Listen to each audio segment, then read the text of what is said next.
is Life in Bama. It's baseball season.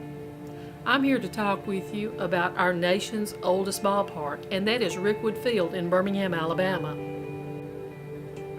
I've been to Rickwood many times. I've recorded high school baseball games. I've been to the Rickwood Classic that happens every year. At first base, number 25, Ronel Ravello. I'm surprised I'm not here. And I've done documentaries on the Barons and on Rickwood Field. One of the things that I have from Rickwood is an autographed baseball of all the production crew that we had that year, and from a fellow named Bob Veal, who was just watching the game. He was a major league pitcher. This card was given to me by Reverend Greason, who played with the Negro leagues. Former Birmingham Baron and the first black pitcher for the St. Louis Cardinals. Mr. Greason, when did you play for the Barons? 1948 through 51, same year Willie Mays was here, Piper Davis and Artie Wilson. I left in 51 going back to the Marines. And then I went in the organized ball, as they call it, Oklahoma City Indians. Here are my programs for the 19th and 20th year of the Rickwood Classic, the throwback game held each year by the Barons. $1 programs. One year I got an autograph from Darryl Strawberry. Rickwood Field, Darryl Strawberry. It felt great. It hurt a little bit. I'm old, so I can't throw anymore, you know. I have something special for you today, too, as I have 3 interviews. One from Alf Van Hoose, who was a sports writer from the Birmingham News, from Bill Shipp, who was a Barons historian, and from Josephine Andrews, who was the wife of Ivy Paul Andrews. Although these 3 people are no longer with us, it's great to have their memories of Rickwood documented.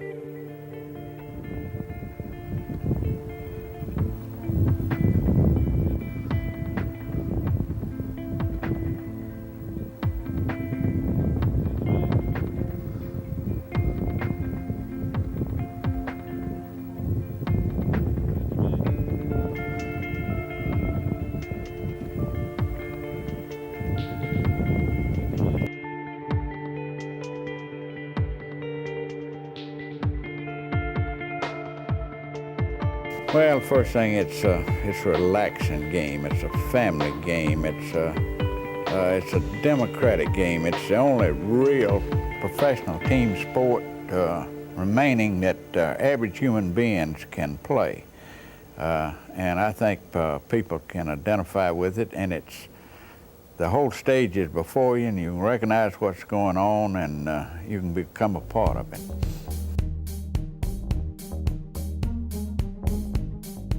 Rickwood has such a grand history in Birmingham entertainment. It's a happy place. No city ever has enough happy places. It's a place for kids went out there, as I did, and fell in love with it, and parents took them, and it's a great family togetherness at a ball game, and then through the years, there's been so many really wonderful people that I associate with Rickwood, and the players remembering those like playing an old sweet song, on and on. A wonderful, wonderful parade of really memorable people. He played professional baseball for nearly 20 years, about 20 years. And he was in the major league 9.5 years. And we would be, started out with the Yankees, New York Yankees, and played a year and a half with the Boston Red Sox, 3 years with the St. Louis Browns, 1 year with Cleveland, and then finished up 2 years back with the New York Yankees.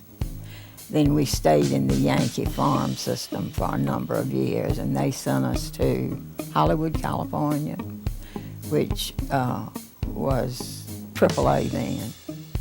Kansas City, which was AAA before, that was before Kansas City became Major League. And then we played in Waterloo, Iowa, and Mobile, Alabama, and Knoxville in the Southern League, until finally the Birmingham Barons hired him as a pitching coach, their pitching coach, the only one they had. In fact, that was the first time they'd ever had a pitching coach. And the last year he played was in '47 when he was a pitching coach for the Birmingham Barons. We've had the same seats at Rickwood since 1948.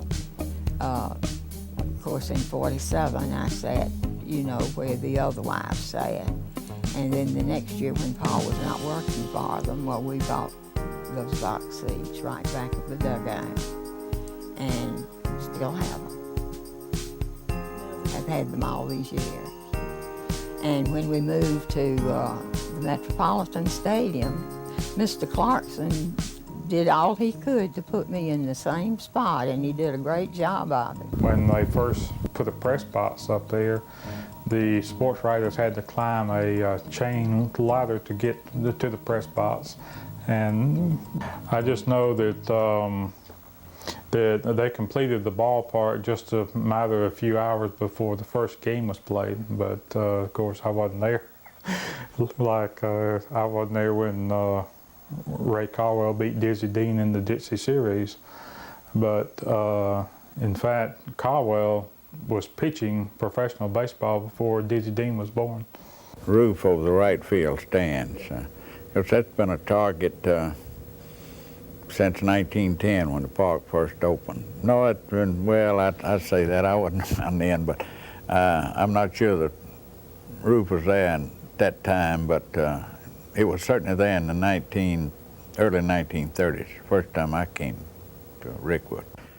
Reggie hit one over the whole thing, and I remember measuring that when somebody had just come in the park and brought the ball up the press box, and I went out with him to find out exactly where the ball had landed, and the next day I went out with a tape measure and measured 486 feet.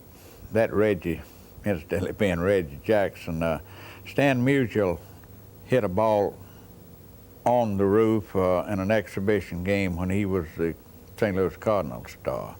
I didn't see Ruth. I understand Ruth hit one over the bleachers in right field that old timers still think carried to the railroad track, which is a magnificent legend and a magnificent lie. No man could hit it that far, but why disturb a good story?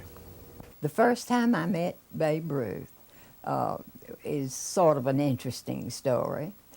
He was on the train, you know, back then, no such thing as flying, and the ball players traveled by a railroad car. They had their own private car that they hooked onto the train somewhere, and that was the way they traveled.